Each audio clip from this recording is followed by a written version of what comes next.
Hey guys, welcome to day 12 of 100 Days of Code. Now today we're going to be building a number guessing project and we're going to be learning all about scope. What are you doing? So if you take a look at the final demo project for day 12, you'll see that we've got a guess the number game. So welcome to the number guessing game. I'm thinking of a number between 1 and 100. Now in the demo there is a little bit of answer text which you won't have in your final game, but this is just to make it a little bit easier for us to test this game. So the correct answer is 100, which we already know. Now we're asked to choose a difficulty, easy or hard. Now if we choose easy, it means we have 10 attempts to guess the number, and if we guess a number and it's too low, it'll tell us that it's too low, and if we guess a number that is too high, then it will be too high, until we somehow figure out the correct answer, which in this case happens to be 100. Now if we go ahead and try the hard mode, you can see we only have 5 attempts to guess the answer, and we have to be able to get there using these clues of low or high to try and guess the correct answer. So this is what we're going to be building, and in the process we're going to be covering a lot about scope, about global variables, about a lot of the stuff that we've sort of started to think about and to use in our code, but formally we haven't yet really approached. So that's what we're going to be doing, and once you're ready, head over to the next lesson.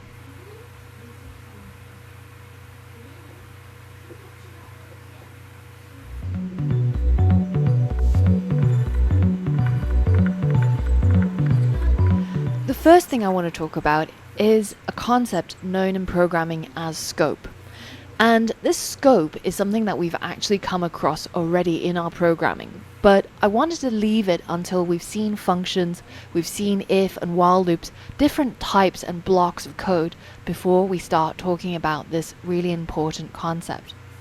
Now, if you want to visualize this concept, imagine you have a house with a fence around it, and you plant an apple tree inside your garden. Think about who can access those apples. Just you and your family, right? But what if instead you had an apple tree in the neighborhood, by the sidewalk, for example? Well, this is kind of free for all. Anybody can go and access those apples. This is a starting point for how to understand scope. Take a look at the code that's in the starting file and try to understand what it's doing. First, I create a variable called enemies and I set it to equal 1. Then I create a function called increaseEnemies and I try to set that variable to 2. Finally, I call my function, triggering all the lines of code inside, and now I want you to predict what will this print statement print in the console and what will this print statement print. And it might not be what you expect it to be. So I would expect that here I've got a variable which is equal to 1. When this function is called, this variable enemies should now be equal to 2. So when it's printed down here from outside my function, this should be equal to 2 and this should also be equal to 2. But look at what happens instead. I get enemies from inside the function equal to 2, but from the outside the function it's equal to 1. So what's going on here? To really understand this, we have to understand the concept of scope. And scope is a really, really important thing in programming. You see it in every programming language. And although it's a little bit different between the programming languages, it all goes back to that concept of the apple tree being within a fence or outside a fence. So let's take a look at some other examples before we come back to solve this problem. The first thing to think about is a concept called local scope. Local scope exists within functions. So for example, if I was creating a game and I had a function called drink potion, which is somehow going to strengthen my player, well, maybe it would have a variable that's created inside the function. So it could be something like potion strength, and I could set that to start off with a value of 2. Now, in this case, if I was to go and print this variable potion strength from within the function, notice I'm indented here. And of course, I need to call this function for that to happen. Notice what happens when I run the code. It's equal to 2. That's what we would expect, right? But notice what happens if I try to print the potion strength from outside the function, here. This firstly gives me an error right when I'm writing it inside the editor. And when I try to run it, it gives me an error inside the console. And the error is a name error. And it tells me that the name potion strength is not defined. Clearly, I've defined it here, but why can't I access it outside the function? Well, this goes back to the concept of local scope. When you create a new variable, or indeed a new function, inside another function, it's only accessible. You can only use it when you're inside that function, because it has local scope. It's only valid within the walls of this drink potion function. What if we wanted it to be accessible outside the function? Well, now we need to think about something called global scope. The only difference between global scope and local scope is where you define or where you create your variables or your functions. So let's say we have a different variable. Let's say that I created a variable called player health, and it starts off being equal to 10. Now let's say later on I have the same drink potion function, and this potion has strength of 2. So now inside my function drink potion, if I wanted to print my player health, even though it wasn't defined within the function, this is perfectly possible. And if I call my function drink potion and then run the code as it is, you'll see 10 being printed.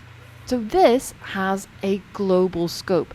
It's available anywhere within our file because it was defined at the top level of the file. Now, when I say top level, I don't mean physically at the very top of the file. I mean that it's not within another function, like potion strength here, because this is defined indented inside a function. So this is a local variable, whereas this is a global variable. And global variables are available within functions, no matter how deep it gets nested, and it's also available outside of functions. This concept of global and local scope doesn't just apply to variables. As I alluded to before, it also applies to functions and basically anything else you name. This is a concept called the namespace. So we defined this variable player health. We defined this function drink potion. Anything that you give a name to has a namespace. And that namespace is valid in certain scopes. This concept of scope applies to basically anything you name. If I was to nest this function drink potion inside another function, let's call it game, well, this drink potion now has local scope within the function of game. So this is why this line is now erroring out, because it can't actually see inside this function. So now, in order to call this drink potion, I have to be within the 4 walls of the game function. So whenever you give name to anything, a function or a variable, you have to be aware of where you created it. Now, it's easy to notice where you've created functions. We have the def keyword, right? But when you create a variable, that's the first time that you give it a name and you set it equal to something. And where you write that line of code defines the scope of that particular variable. Here, it's outside of every other function, whereas here, it's inside a function actually nested 2 levels deep, so it has local scope to this function.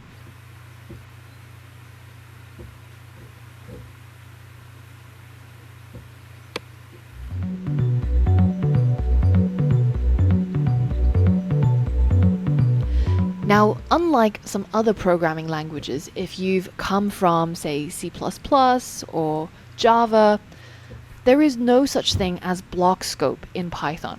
What this means is that if you were to create an if statement, say if 3 is greater than 2, and if you were to create a new variable inside an if block or a while loop or a for loop, basically any sort of block of code that's indented, this does not count as a fence. It still has the same scope as its enclosing function, or if there's no enclosing function, then it has global scope. So let me show you a full example. Let's say we had a list of enemies. So the enemies could be skeletons, zombies, or aliens. So now if I was to define a game level, right, like the level that the user is currently playing at, let's say they're on level 3, and I create an if statement and I check if the game level is less than level 5, well, in that case, I want to create a new enemy, but I don't want the enemy to be too difficult to beat. So I'm going to pick from the list of enemies, and I'm going to pick the first one. Notice how even though this new enemy is a variable that's created within this if block, if I go outside the if block, so I'm not indented at all anymore, and I try to print this new enemy, this is perfectly valid code. And if I run the code, you'll see skeleton being printed. But notice how as soon as I embed this within a function, so let's define a new function, and now this line errors out.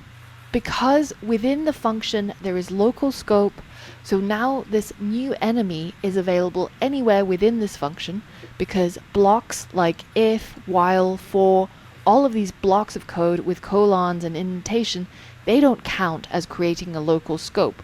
So in order to print this new enemy, I actually have to be within the boundary of this function, which means my code has to be here. The most important thing to remember from this is if you create a variable within a function, then it's only available within that function. But if you create a variable within an if block or a while loop or a for loop or anything that has the indentation and the colon, then that does not count as creating a separate local scope.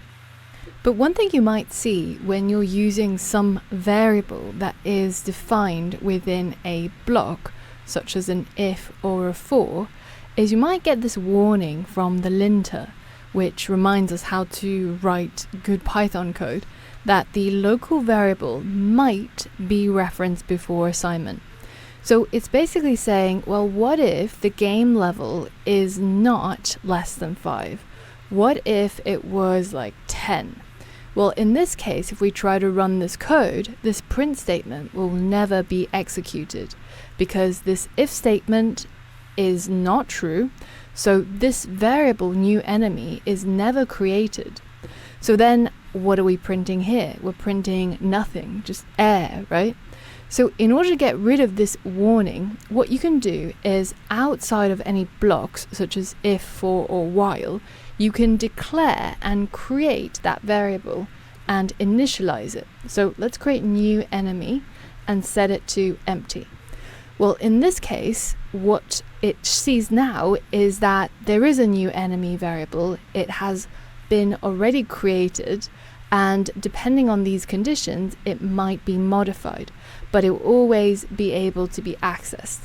So the outcome doesn't really change, but the linter sees these situations where something could potentially go wrong and is just reminding you. So you have two choices. You can ignore it if you know what it's saying is complete rubbish because you know your code better than it does. Or you can follow its orders and simply initialize the variable before you ever use it, and instead of creating the variable inside a block that may not be accessed.